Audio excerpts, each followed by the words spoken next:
and I get picked to do the sermon at it every year. So this is my test run. And luckily, I started thinking about talking to him about baptism earlier, a month or so ago. I thought, I'm gonna hammer them this time. We have guests show up that I don't even know, friends of the family, and there's several show up, so I'm gonna hit them this time with baptism. But and I would, before I start, in my lesson, if someone sees something that I might need to leave out or add to, do me a favor and come to me when it's over. Don't let it go, because I want to do a good job for them later on this Sunday. What my theme is the passage through water, through the entire Bible. We'll start in Genesis and wind up at now. It may take a while. Hope not. Now, what I'd first like to talk about is Noah. Genesis, and these stories, we all know these stories, but it's highly likely when I speak this weekend, some of these people won't know these stories at the family reunion, so just bear with me. I want to talk about Noah and his family. Let's start in Genesis 7, starting at verse 6.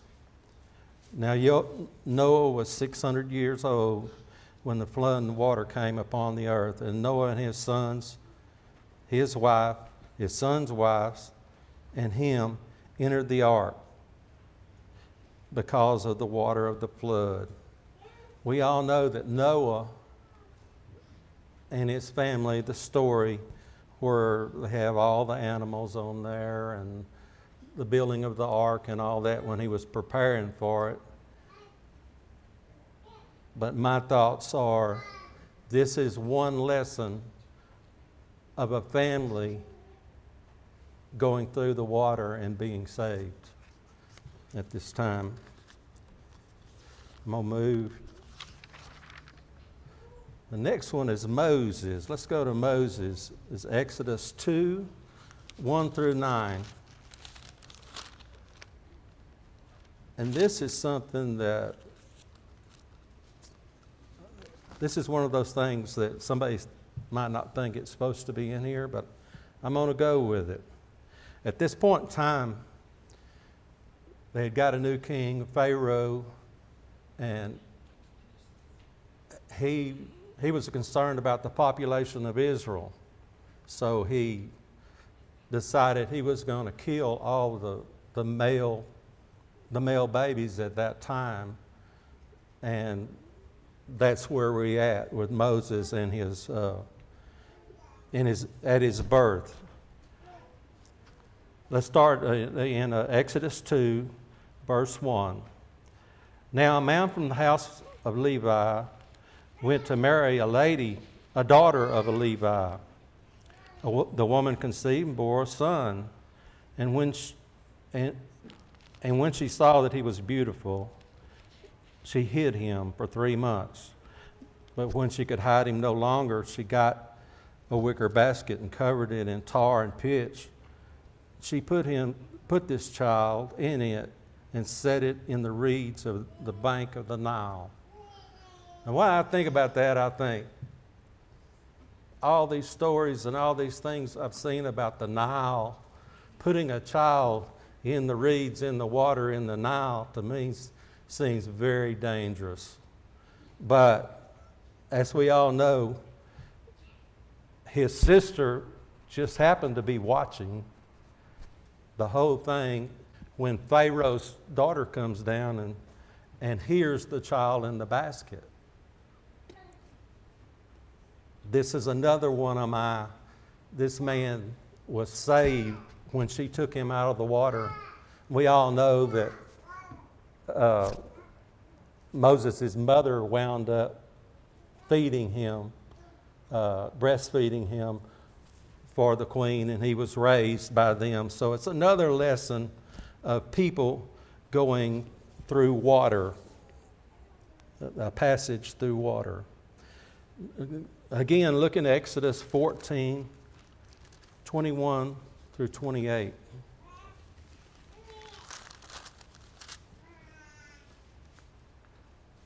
Through 28. Then Moses stretched out his hand over the sea, and the Lord swept the sea back by a strong east wind all night and turned the sea to dry land. So the waters were divided. And the sons of Israel went through the midst of the sea on the dry land, and the waters were like a wall to them on their right hand and on their left. Then the Egyptians took up pursuit, and Pharaoh's horses and chariots and his horsemen went in after them into the midst of the sea. At the morning watch, the Lord looked down on the army of the Egyptians through the pillar of fire and the cloud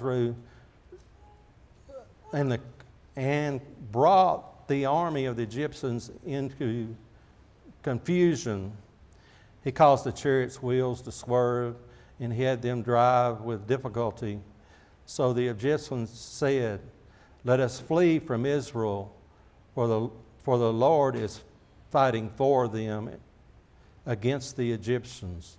Then the Lord said to Moses, "Stretch out your hand over the sea, so that the waters may come back over the Egyptians and over their chariots and their horsemen." So Moses stretched out his hands over the sea, and the sea returned to a normal state at daybreak, while the Egyptians were fleeing right into it. Then the Lord overthrew the Egyptians in the midst of the sea. Yet again, we've got another example of people passing through the water. I don't know I don't know about the water, but I thought about water through my lesson, and without water we have nothing. Nothing. And I think the Lord focused on that. That's just my thought. You know, there's always going to be water. Let's tell these stories about passing through it as an example for us. I forgot about Naaman. We know the story about Naaman. Naaman, he was an army captain of Aram. He was a very respectable man, but he was a leper. He was sent, he was told by one of the, I think the maids or one of the women that worked for him, that he could go and get this cured if he went to Israel. So let's read about it in 2 Kings 5:8. I think I just moved that marker. At 5:8, 2 Kings. And it happened when Elijah, this is after he had gone to seek help. And it happened when Elijah, the man of God, heard that the king of Israel had torn his clothes, that they had sent the word to the king saying, "Why have you torn your clothes? Now let him come to me, and he shall know that there is a prophet in Israel." In other words, don't send him back.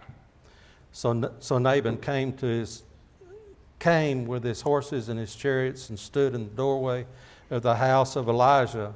And Elijah sent a messenger to him. He didn't even go out himself, saying, Go, wash in the Jordan 7 times, and your flesh will be restored to you, and you will be clean. But Naaman was furious and went away and said, Behold, I thought he would surely come out to me and stand and call on the name of the name of the Lord his God, and wave a hand over the place and cure my leper. Are not Abana and Pharpar, the rivers of Damascus, better than all the waters of Israel? Could I not wash in them and be clean? So he turned and he went away in rage. Then his servants came near and spoke to him and said, My father had the prophets told you to do some great thing, would you have done it? How much more then when he says to you, wash and be clean?